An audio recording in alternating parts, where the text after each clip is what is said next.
आज reading skills में हम दोबारा प्रोनाउंसिएशन का सेक्शन देखेंगे, लेकिन सबसे पहले लेट्स रिव्यू कि हमने प्रीवियस लेक्चर में क्या पढ़ा था। तो प्रीवियस लेक्चर में हमने सिंबल्स देखे थे दो तरह के साउंड्स के, कॉन्सोनेंट साउंड्स के और वाउल साउंड्स के। Now let's begin our today's lecture. उससे पहले मैं आपको ये बता दूं कि आज का जो हमारा लेक्चर है that will be very interesting and new for you, क्योंकि जैसा कि मैंने आपको प्रीवियस लेक्चर में बताया था कि नेक्स्ट लेक्चर में हम डिक्शनरी से वर्ड्स की प्रोनाउंसिएशन देखना सीखेंगे। तो आज हम वही करने वाले हैं और उसकी हम प्रैक्टिस भी करेंगे। लेकिन उससे पहले एक और बात मैं आपको बता दूं कि लास्ट लेक्चर में जैसा कि हमने कॉन्सोनेंट साउंड्स और वाउल साउंड्स की सिंबल्स पढ़े थे, तो मजीद कुछ वाउल साउंड्स भी हैं जो कि 8 हैं, और वो वाउल साउंड्स ऐसी हैं जिनमें 2 वाउल साउंड्स इकट्ठी आती हैं। तो इसलिए अब हमारे पास कुछ 8 मजीद साउंड्स हैं जिनको डबल वाउल साउंड्स कहते हैं, और वो ये हैं। सबसे पहले हमारे पास ये साउंड है जो कि नियर में है। तो नियर में जो दरमियान में 2 साउंड्स हैं ई अ, तो उनको ऐसे रिप्रेजेंट करते हैं हम इस सिंबल से। नेक्स्ट हमारे पास जो साउंड है वो है फेस में। फेस में जो दरमियान में सेंटर में साउंड है वो ए ई है, फेस। तो दरमियान में जो साउंड है वाउल साउंड, वो 2 साउंड्स हैं, उनको हम इस तरीके से रिप्रेजेंट करते हैं। नेक्स्ट वाउल साउंड इज जो कि डबल साउंड है वो है हेयर। तो हेयर में जो सेंटर में 2 साउंड्स आ रही हैं ए अ, हेयर, तो उसको हम इस तरीके से प्रोनाउंस करते हैं, इस तरीके से रिप्रेजेंट करते हैं। Next sound is Joy. तो जॉय में 2 वाउल साउंड आ रही हैं ओ और ई, जॉय। तो दरमियान में जो 2 साउंड्स हैं उनको हम इस तरीके से सिंबलाइज करते हैं। Next sound is kind. तो काइंड में 2 दोबारा साउंड है आ और ई की, काइंड आई।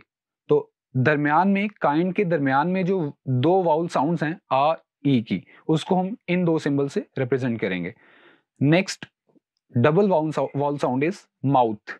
माउथ में जो दरमियान में 2 साउंड्स हैं आ और ऊ की, माउथ। तो आउ, इसको हम इस सिंबल से रिप्रेजेंट करेंगे। Next double vowel sound is डाउंट। तो डाउंट में 2 वाउल साउंड है और एक अ की और एक ऊ की, डाउंट। तो इसको हम इन 2 सिंबल से रिप्रेजेंट करेंगे। और नेक्स्ट जो डबल वाउल साउंड है दैट इज टूअर। टूअर में जो दरमियान में 2 साउंड्स हैं ऊ अ, तो उसको हम इन 2 सिंबल से रिप्रेजेंट करेंगे। ये मैंने आपको इसलिए बताई है क्योंकि नेक्स्ट हम प्रैक्टिस करने जा रहे हैं। कुछ डिक्शनरी से हमने सैंपल्स लिए हैं और उनमें मुख्तलिफ वर्ड्स की प्रोनाउंसिएशन गिवन है, और उस प्रोनाउंसिएशन के थ्रू हम ये देखेंगे कि इस वर्ड को हम कैसे प्रोनाउंस कर सकते हैं। तो चूंकि उन प्रोनाउंसिएशंस में ये सारे डबल वाउल्स भी इस्तेमाल होंगे, इसलिए मैंने आपको ये पहले बता दिए। So now let's begin our practice. First of all, the very first word that we have is here in red rectangle. तो यहाँ पे आप देख सकते हैं, वर्ड अभी मैं प्रोनाउंस नहीं करूंगा क्योंकि उसकी हमने अभी प्रोनाउंसिएशन देखनी है। नाउ लेट्स सपोज के भी मुझे इसकी प्रोनाउंसिएशन मुझे भी नहीं आती, तो अब स्लैशेस में आप देख रहे हैं कि इसकी प्रोनाउंसिएशन गिवन है, तो वहां से हम इसकी प्रोनाउंसिएशन जानने की कोशिश करते हैं। तो सबसे पहले फ साउंड है, फ के बाद ए की साउंड है, क्योंकि अब आपको सिंबल्स याद हो चुके होंगे क्योंकि हमने आपको प्रीवियस लेक्चर में सिंबल्स बता दिए थे। तो सबसे पहले फ साउंड होगी, उसके बाद ए, तो ये हो जाएगा फे। कंबाइन करते हैं आप भी साथ साथ। उसके बाद म साउंड, और उसके बाद जो सिंबल है वो अ साउंड देता है, यानी अलिफ और जबर। तो यहां तक हो गया फेमा। उसके बाद न साउंड है, उसके बाद ई साउंड, तो फेमनी।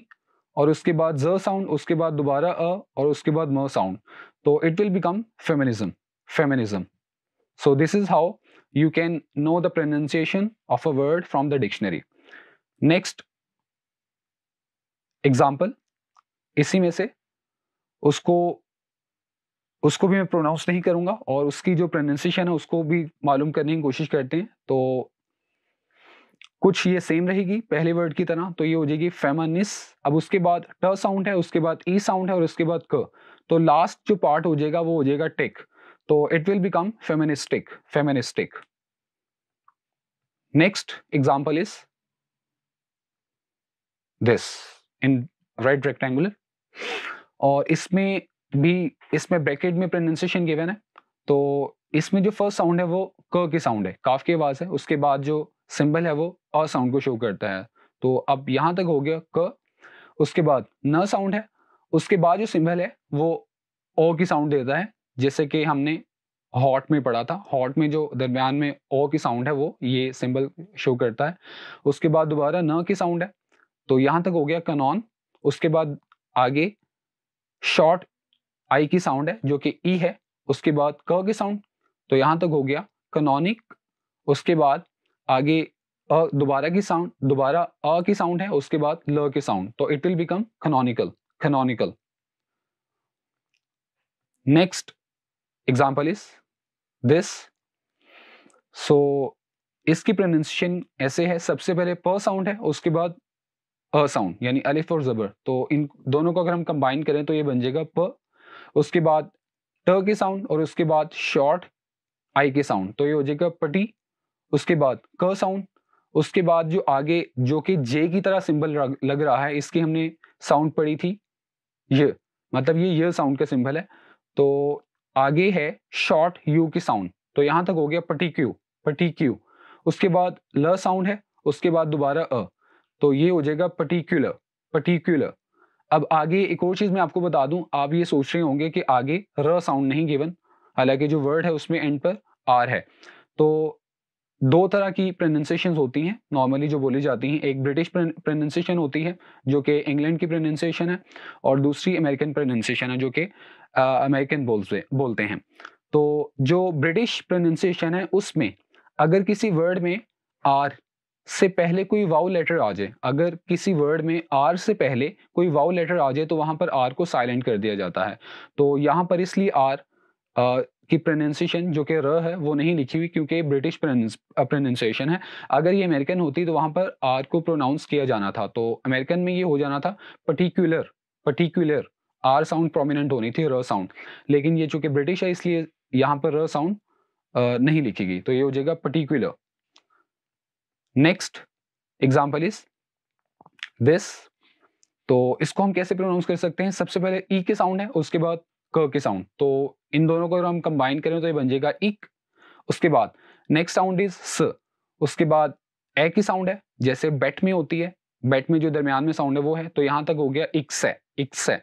उसके बाद प साउंड है, अब दोबारा इन सबको कंबाइन करें तो ये हो जाएगा एक्सेप्ट। उसके बाद श साउंड है, श को एक सिग्मा की तरह सिंबल था जो कि लास्ट लेक्चर में आपको बताया गया था श साउंड के लिए, लेकिन यहाँ पर दूसरे तरीके से लिखा हुआ है, तो यहाँ तक हो जाएगा एक्सेप्श।